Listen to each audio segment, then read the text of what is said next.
পড়নাওয়ালা YouTube চ্যানেলের পক্ষ থেকে সবাইকে অসংখ্য ধন্যবাদ। আশা করি তোমরা সবাই ভালো আছো এবং ইন্টারভিউর জন্য ভালোভাবে প্রিপারেশন নিচ্ছ। তোমাদের পূজার পরেই ইন্টারভিউর অ্যাপ্লিকেশন ফর্ম আসবে, সেখানে ফর্ম ফিল আপ করে ইন্টারভিউ হবে। তার জন্য আমরা ইন্টারভিউকে কেন্দ্র করে যে সিরিজটা শুরু করছি, আজকে তার 6 ভিডিও। দেখো আজকে আমরা RTE 2009 right two education act সম্পর্কে ডিটেলসে জানবো, কেন এখান থেকে কোশ্চেন আসার সম্ভাবনা সবথেকে বেশি। ঠিক আছে, RTE এর NCA, ঠিক আছে, এগুলোতে বেশি কোশ্চেন আসবে। ঠিক আছে, ন্যাশনাল এডুকেশন পলিসি 2020 এগুলো ভালোভাবে করতে হবে। দেখো এর আগে আমি RTE একটা PDF দিয়েছিলাম, সেখানে সবার সমস্ত ধরনের ছিল, তাকে তা সত্ত্বেও অ্যাটেম্প করা ছিল না। এখানে একটু ডিটেলসে জানার জন্য, যাতে ছোটো কোশ্চেন এলে তোমরা সঙ্গে করতে পারো। দেখো 4টা পেজের মধ্যে হয়ে যাবে তোমাদের, এই বেশি কিছু নেই। দেখো কি বলছে, শিশুদের বিনামূল্যে ও বাধ্যতামূলক শিক্ষার অধিকার আইন বা শিক্ষার অধিকার আইন RTE হলো ভারতের সংসদের 14 আগস্ট 2009 সালে প্রেরিত একটি আইন। তাহলে কি হলো, ভারতের RTI গুলো কি শিশুদের বিনামূল্যে ও বাধ্যতামূলক শিক্ষার অধিকার আইন বা শিক্ষার অধিকার অধিকার আইন বা শিক্ষার অধিকার আইন, যে RTI বলা হয়, রাইট টু এডুকেশন অ্যাক্ট। ভারতের সংবিধান সংসদে কত 4 আগস্ট 2009 সালে এটি প্রকাশ হয়, প্রিন্ট হয়, মানে প্রয়োগ হয়। তাহলে কি হচ্ছে 2009 সালে 4 আগস্ট। তাহলে মনে রাখবে যে এটা হচ্ছে 4 আগস্টটা ভালো করে মনে রাখবে। শুধু সবাই জানে RTI 2009 সালে, কিন্তু 4 আগস্টটা খেয়াল রাখবে না। তখন যদি তোমার ধরে পড়ে যে RTI তো 2009 সালে কত তারিখে, তাহলে 4 আগস্ট, এটা ভালো মনে রাখবে। যা ভারতীয় সংবিধানে 21 মানে মানে এটা হবে, অনুচ্ছেদের অধীনে ভারতের 6 থেকে 14 বছর বয়সী শিশুদের জন্য বিনামূল্যে বাধ্যতামূলক শিক্ষার গুরুত্ব দিয়েছি। তাহলে এখানে একটা পড়ছো তুমি, আমরা জানতে চাই বিনামূল্যে এবং বাধ্যতামূলক। বিনামূল্যে ফ্রিতে এবং বাধ্যতামূলক তোমাকে তোমার ক্লাস 8 পর্যন্ত পড়তে হবে, মানে 6 থেকে 14 বছরে। এখানে বয়সটা মনে রাখবে। এবং হচ্ছে আর্টিকেল কত নম্বর আর্টিকেল 21 এতে আছে, সব ভারতের সংবিধান আর্টিকেল 21 এতে আছে RTI, এটা ভালো করে মনে রাখবে। RTI তাই কি দেখো, 1 এপ্রিল 2010 তারিখে আইনটি কার্যকর হওয়ার পর ভারতে 135টি দেশের মধ্যে একটি হয়ে উঠে একটি শিক্ষাক্ষেত্রে প্রতিটি মৌলিক অধিকার হিসাবে স্বীকৃত পায়। তা এটি হচ্ছে আইনটা প্রণীত হয়েছিল 2009 সালে, আইনটি প্রণীত হয়, কিন্তু আইনটি কার্যকরী হয় 2010 সালে। মানে আইনটি তৈরি হয় 2009 সালে 4 জুলাই 4 আগস্ট, কিন্তু আইনটি কার্যকরী হয় 2010 সালে 1 এপ্রিল। দেশের বিভিন্ন দেশের মধ্যে একটি হয়ে অ্যাড হয়েছে এবং 135টি দেশের মধ্যে, মানে হওয়ার পর ভারত 135তম দেশ। মানে যখন 2010 সালে ভারত এই আইনটি কার্যকরী করে, তখন ভারতের র্যাঙ্ক কত হয় 135। তার মানে এই ভারতের আগে 134 দেশ এই একটা চালু করে দিয়েছে, মানে তাদের এডুকেশনের ক্ষেত্রে। তখন RTI আইনটা কি বলছে, শিশুদের বিনামূল্যে বাধ্যতামূলক শিক্ষার অধিকার আইন 2009 সালে শিশুর শিক্ষার অধিকার সম্পর্কে। তাহলে বিনামূল্যে, এটা মনে পারবে, বিনামূল্যে এবং বাধ্যতামূলক, বিনামূল্যে এবং বাধ্যতামূলক। এর নিশ্চিত করে যে সকল শিশু প্রথম শ্রেণী থেকে অষ্টম শ্রেণী পর্যন্ত বিনামূল্যে শিক্ষা পাবে। 2 নম্বর বলছে গিয়ে যে অষ্টম থেকে প্রথম থেকে অষ্টম শ্রেণী শিক্ষা পাবে, ঠিক আছে, বিনামূল্যে। এর অর্জনের জন্য আইনটি সরকার স্কুল শিক্ষক অভিভাবকদের জন্য কিছু কর্তব্য নির্ধারণ করা হয়। সরকারি স্কুলগুলিতে সকল শিশুদের বিনামূল্যে শিক্ষা প্রদান করার জন্য স্কুল পরিচালনায় SMC স্কুল ম্যানেজমেন্ট কমিটি গঠন করা হয়। মানে এই যে সকলকে বাধ্যতামূলক এবং বিনা পয়সায় শিক্ষা পাবে, তার জন্য স্কুলে একটা পরিচালনা কমিটি গঠন করা হয়, যাকে বলা হয় SMC, মানে স্কুল ম্যানেজমেন্ট কমিটি। বেসরকারি তাদের কমপক্ষে 25% শিশুকে কোনো ফি ছাড়া ভর্তি করতে হবে। দেখো তাহলে এইটাই মনে করবে, বেসরকারি স্কুল যেখানে ফি ছাড়া ভর্তি হয় না, কিন্তু RTI বলেছে যে 25% শিশুকে কোনো ফি ছাড়াই সেখানে ভর্তি করতে হবে। এই আইনে শিশুদের কীভাবে সাহায্য করে, এক আছে 6 থেকে 14 বছর বয়স সকল শিশু নিকটবর্তী স্কুলে বা সাহায্যপ্রাপ্ত স্কুলে প্রথমে থেকে অষ্টম শ্রেণীতে বিনামূল্যে শিক্ষা লাভ করতে পারে। তাতে কি, যে প্রতিটা 6 থেকে 14 বছর যারা ক্লাস 1 থেকে 8 পর্যন্ত বিনামূল্যে শিক্ষা লাভ করতে পারে, ঠিক আছে। দিয়ে বলছে যেসব শিশু কখনো স্কুলে যায়নি অথবা ঝরে পড়েছে, তারা আবার স্কুলে ফিরে যেতে পারবে, তাদের বয়সের উপর যদি ক্লাসে ভর্তি করতে হবে। তারপর যারা স্কুল ছেড়ে দিচ্ছে এবং যাদের বয়স চলে তারা আবার স্কুলে পড়তে পারতে হবে, স্কুল ছুটতে আবার ব্যাকে স্কুলে নিয়ে আসা, এটা মূল পরিকল্পনা আছে এটাকে।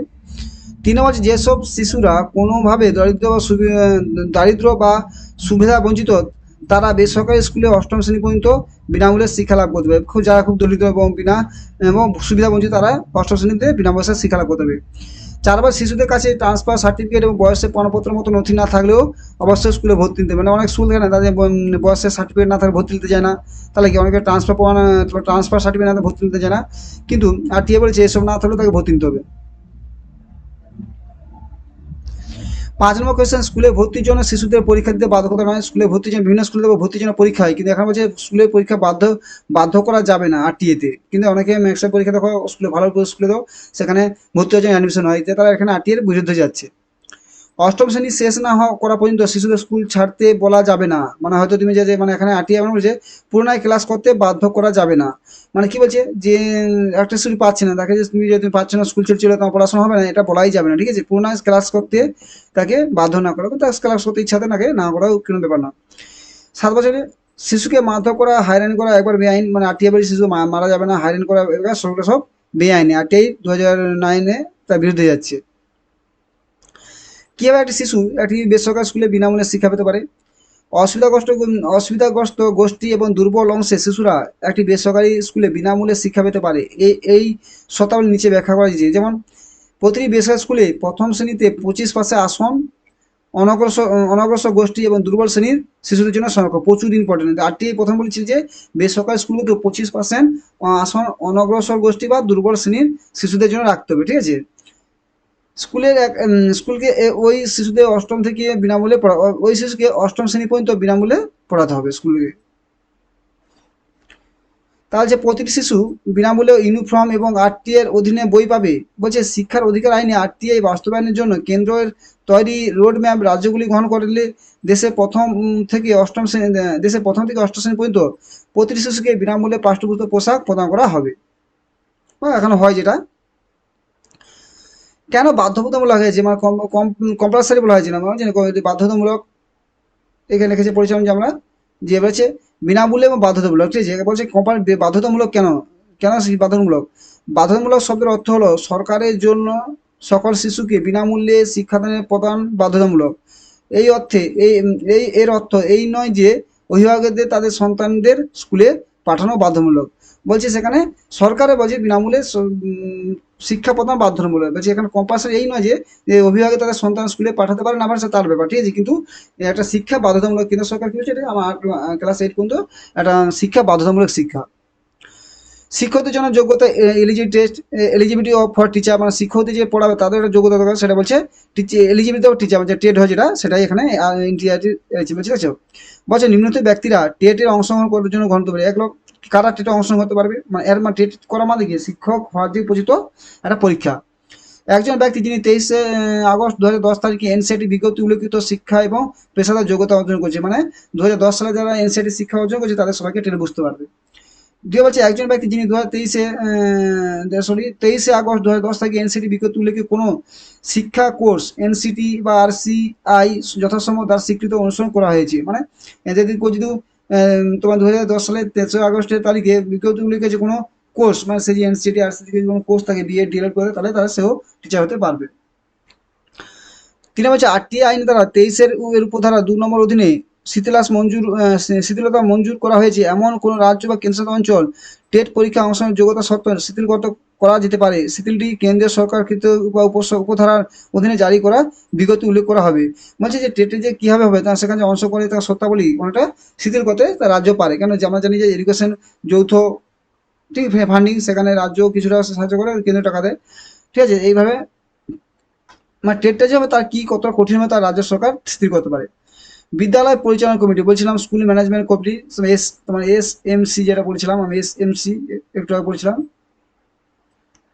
কিছু একটি স্কুলে স্থানীয় কর্তৃপক্ষের নির্বাচিত প্রতিনিধি উক্ত স্কুলে ভর্তি হওয়ার শিশুদের পিতামাতা বা অভিভাবক এবং শিক্ষকদের সমন্বয়ে একটি স্কুলে ব্যবস্থা কমিটি গঠন করবে।